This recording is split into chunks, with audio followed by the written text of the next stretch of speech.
Good morning, I'm Harley Schlanger from the LaRouche organization with your daily video update for October 6th, 2023. There's a lot going on. There's an incredibly rapid pace of developments.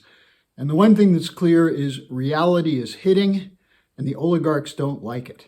And we've got to make sure that reality overcomes their fantasy world and that the populations of the global north and the so-called west come to realize that either we dump these oligarchs or we end up in nuclear World War III. Now, a couple of developments are at the center of this reality hitting. First, what happened a week ago at the Canadian Parliament. Actually, it's almost 2 weeks ago now. But it demonstrated that there is a Nazi problem for the Western governments, which confirms what Putin said, which is very inconvenient for them. In case you missed it, a Nazi war veteran from Ukraine was honored by the Canadian Parliament with 2 standing ovations, including from Prime Minister Trudeau, Deputy Prime Minister Freeland, and Ukraine's President Zelensky. There have been attempts to walk back from that, to rationalize it significantly. Politico ran an article by Keir Giles, who I'll get to in a moment, in which he said that you didn't have to be a Nazi to oppose the Soviet Union, in which case he was essentially trying to normalize the fact that a Nazi could be honored in the Canadian Parliament, which of course Giles is British and Canada is basically a British protectorate. So at the same time, you have the European Union showing up in Kiev to promise endless support to a regime which is collapsing. Even though the shelves are now empty in the Western world, it's now acknowledged that Britain is out of ammunition, that other countries are running short of ammunition, and you have a shift underway in Europe. And by the way, the US is also having problems resupplying ammunition. The shift in Europe is Poland is turning against Ukraine for legitimate reasons. And I won't go through it now, but you can find it. It's covered everywhere.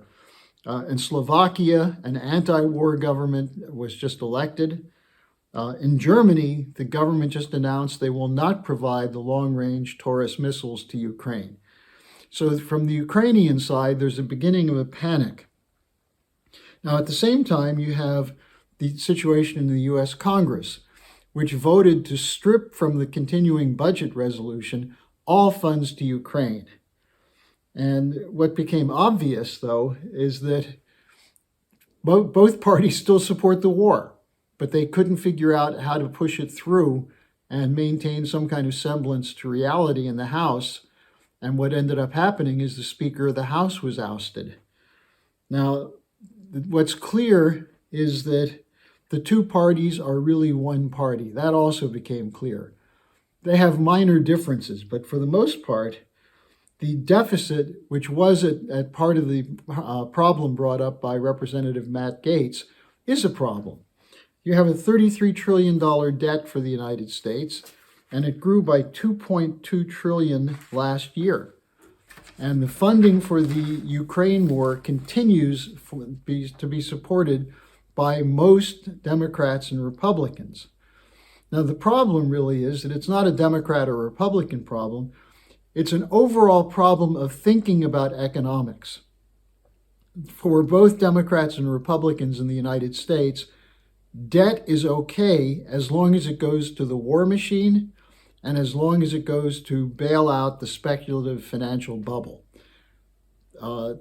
It's not they're opposed to the idea of credit for the general welfare, that is, for necessary government programs, including infrastructure, healthcare, and so on, but also the Federal Reserve policy, which is being enacted to allow the continued flow of funds to speculators through the private banks, but not to producers or entrepreneurs, that there's no credit for the general welfare, therefore.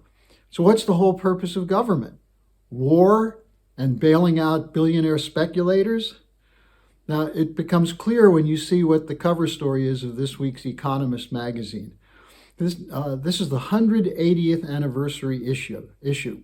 That is, 180 years ago, the Economist was set up by the City of London to promote the imperial neoliberal policies which they are still defending to this day and which is pushing the world to the point of either a debt bubble and bankruptcy or a move to a new system coming from the global south. The headline story of this issue of The Economist, quote, "Our free market's history," unquote. So you can see the panic just from looking at the headline.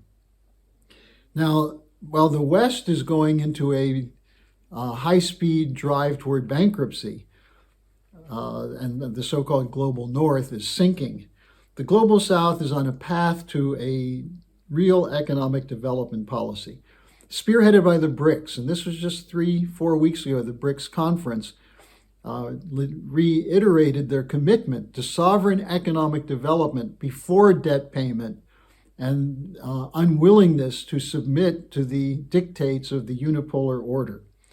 So they're functioning as sovereign nation states, the countries of the South, the global South. While in Europe and the United States, they're subordinating the interests of the population to the needs of the war machine and the speculative financial community. So these are two mutually exclusive pathways. Either we're going to have policies that will bail out the bankrupt system for the benefit of corporate cartels to fund the military-industrial complex and for permanent war, or a new platform for scientific and technological progress. So one of the questions that I'm addressing today is, can we bring the US and nations of Europe into coherence with reality? There's a new poll which shows growing opposition to funding the Ukraine war.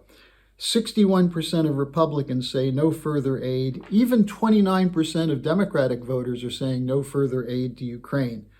Now, here's a really interesting one.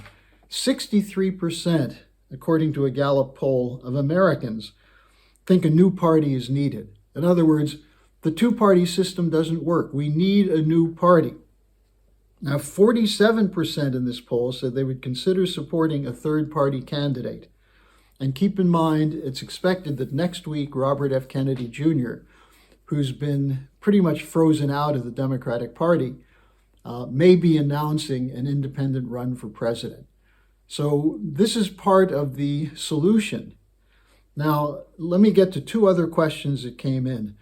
One was just a general one. Who still supports the idea of permanent war? Because we're seeing opposition in parliaments around the world, including in the US Congress. But the problem is that on the top, the people who are controlling this are still totally committed to permanent war. This is the policy of the global oligarchy, which considers itself the elite running a unipolar order. It's expressed through such institutions as the World Economic Forum, various think tanks, the media cartels. But the center of this is the United Kingdom, not the people of England or the people of the United Kingdom, but the oligarchy, the small, maybe 1% that takes its marching orders from the City of London, and maybe the 20% that gets benefits because of that. But it's British intelligence, Chatham House, the Atlantic Council. These are the agencies that are committed to permanent warfare.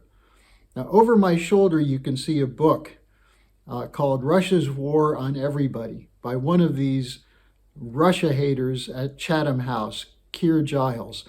Now, someone asked me previously, why do I have a book like that on my shelf? Well, you need to know how the enemy thinks. Giles is a perfect example of an unreconstructed British imperialist. What he argues, and he has quotes from many, many anti-Russians from Eastern Europe, what he argues is that Russia is genetically oriented to lie, to cheat, and toward an imperial expansionist policy. Now, what he describes there, Russian dishonesty, Russian lying, Russia breaking agreements, everything he writes about, the West has done 3 or 4 times as much. To read Giles, you have to ask yourself, has he not heard of the Iraq War, the destruction of Libya, the assassination bureaus run by these agencies? Is he completely unaware? Can someone who's supposedly a leading intellectual not know of Britain's role in reconstructing the Nazi international after the war, which we just saw in the case of Canada? Well, look at his book. It's psychotic. It's one theme for 200 pages. Russians are no damn good. That's his point. And he says it's not just Putin, it's the Russian people, the Russian system. So these are the supporters of permanent war. In the United States, you have Biden. Now, who knows what Biden really thinks? I think most of the time he's thinking about, how do I get off this podium? How do I avoid answering reporters' questions? Don't trip. I mean, that's what's going through his mind. And then he repeats talking points when he can stay awake, which are drafted for him by his pro-war crew that came from Obama, but is actually coordinated above the level of Obama, that goes to these think tanks and these corporate cartels that dictate policy. Then you have the case of Hillary Rodham Clinton. She just did another interview where she said anyone who disagrees with the Ukraine war is doing Putin a favor. She asks, why are Americans siding with Putin? And she says, we have to fight against it. Well, good luck, Hillary. I don't think you can fight effectively for anything. In fact, that you're saying this probably will encourage more people to reject the narrative from the Democratic Party and the U.S. government. So in terms of the Congress, the Democratic neocons, which are virtually every single one in the party now, are supporting the continuation of the war. And the Republican Party, with the handful of maybe 20 people who have been outspoken, especially around Matt Gaetz and a few others, most of the Republicans support the war. McCarthy supported continuing the war. Mitch McConnell in the Senate. Then, of course, in Germany, you have the Green Party, which has no commitment to protecting the earth. You have no commitment to democracy. You have Annalena Baerbock, the foreign minister from the Greens, who openly says, we're going to continue funding the war no matter what my German voters think. So much for democracy. Now, the second question came from a viewer in the United Kingdom who wrote about her frustration about trying to get out the truth.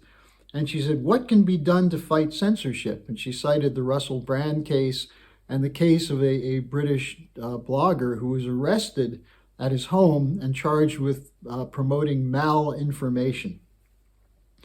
Now, two things I would say. One is, you can join our International Peace Coalition and become an open fighter for the truth.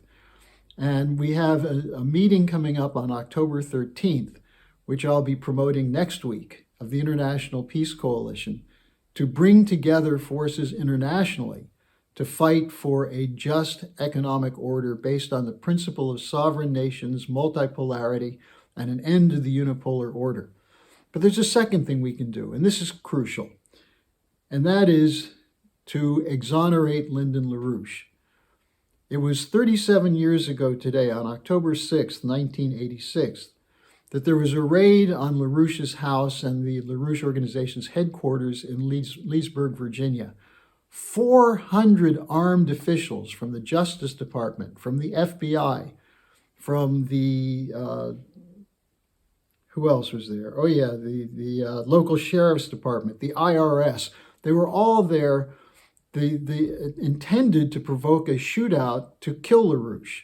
But fortunately, the Reagan administration Justice Department intervened at the last minute and allowed himself to turn himself in voluntarily without being killed. But he was still railroaded to prison by a Get LaRouche task force.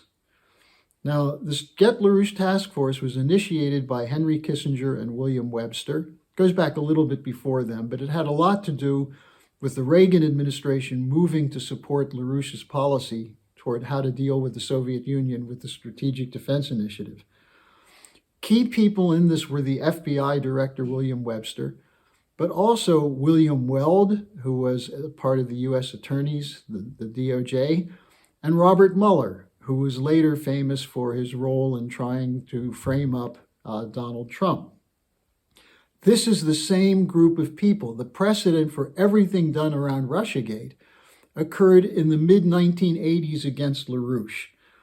And Donald Trump did not do himself any favors by ignoring the pleas to him to exonerate LaRouche. Had he done so, had he demanded a full investigation of the LaRouche case, these networks would have been exposed and taken down long before they had a chance to go after him with 4 criminal indictments. On the Democratic side, you had Daniel Patrick Moynihan, the senator from New York, the 2 Democratic National Committee chairmen, Charles Manat and Paul Kirk, and a whole grouping in the House and Senate that were terrified that LaRouche's ideas were spreading into the Democratic and Republican Party. You also had the Washington Post and the New York Times with one slander article after another against LaRouche. So the LaRouche exoneration, by showing that he did nothing wrong and he was a frame-up victim of a gang of criminals working on behalf of this cabal, would go a long way toward clearing out the censorship industrial complex. Now, let me just quote to you what the former U.S. Attorney General Ramsey Clark said about the LaRouche case. He said, the LaRouche case involves a broader range of deliberate and systematic misconduct to destroy a political movement and leader than any other federal prosecution in my time or to my knowledge. I'm going to have a link in the description section of today's update to what the LaRouche case was all about. Give you the details that you probably have never seen before about how a combined effort of both parties, the justice system, the media, collaborated to railroad LaRouche to prison to try and stop his movement. The good news, not only are we still here, but LaRouche's ideas are part of this new reality that's shaping a break with the unipolar order. Also, I'll be linking my weekly discussion with Helga Zepp-LaRouche, where she goes into more detail on some of these key questions. So look, the reality is hitting. It's good that it's hitting. It's bad that it may lead to war and depression, but the good news is more people now know about that. They're beginning to figure out who the bad guys are, and now we have to make sure they know what the solutions are. So join us to make sure this succeeds. Have a good weekend. I'll see you again on Monday. Hello, thanks for watching. Be sure to like, subscribe, and hit the notification bell so you don't miss any of our videos. Support our independence to produce videos like these. Become a member of the LaRouche organization at thelarouche.org/member. By becoming a member for $25 or more, you'll get special access to the EIR Alert Daily Briefing and Weekly Magazine, which is what I read to stay on top of things.